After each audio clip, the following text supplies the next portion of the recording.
What's going on, everybody? My name is Andrew Oliva and I love to review movies. If you haven't already, please leave a like down below and hit subscribe. It helps me out so much.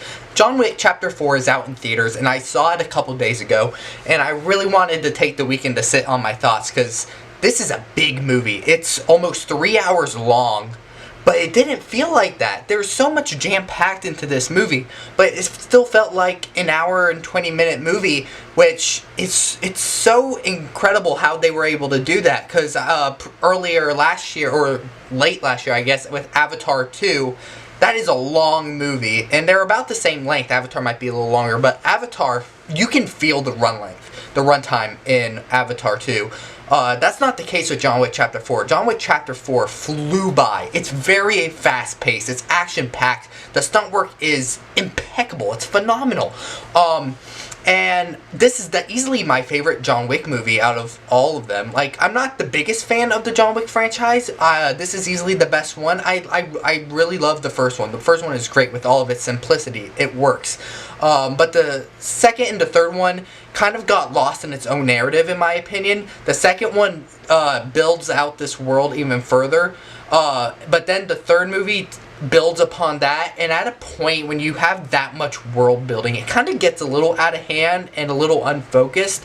But this movie, instead of building upon that, it took what the previous two movies built and just ran with it. It made its own story within the world that the last two movies built, and they built the story around that. And it made for a really satisfying movie that we weren't having to establish new rules, new world building ideas. We were just able to just spend time in the world that they built in the previous two movies, and it just made for a really fun, fast-paced time. This time around we're introduced to several new characters, most notably Donnie Yen, who is playing yet another blind assassin. We haven't seen that before.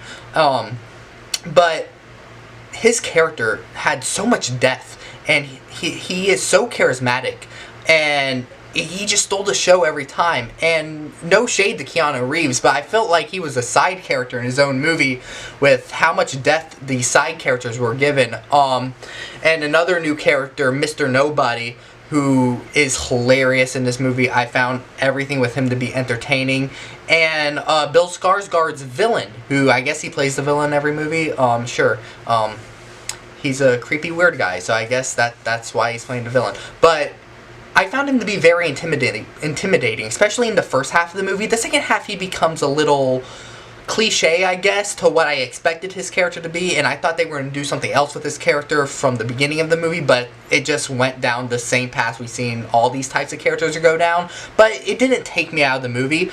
But the big stealer in this movie are the action sequences, which are bigger and better than all the other ones combined. This franchise is known for its action sequences, and this movie just, it's peak action. Like, you get like a 20-minute long action sequence like every 5 minutes. Like, you hardly have any time to breathe. But I don't see that as a negative, because usually these sequences could get repetitive, but this movie doesn't do that. There's something we haven't seen before every 20 minutes, and I was surprised because I expected these action sequences to get repetitive, especially with a 3-hour-long movie. I was really nervous, but I was very engaged with all the sequences. The stunt work is incredible. Keanu Reeves is incredible, but yeah, we travel all across the world, which usually I have problems with because it could just go really fast and you're trying to keep up with it. But this movie does it so smoothly.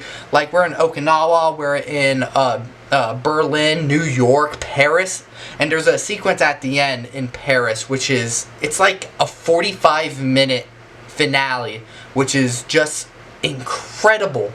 And this movie tied up everything that the last three movies built. And this is easily the best one. And if you haven't seen this movie yet, I definitely go recommend it. It's my favorite movie of the year so far. So yeah, definitely check this one out. I had a blast with it. And let me know what you thought about it in the comments below. And have a great day.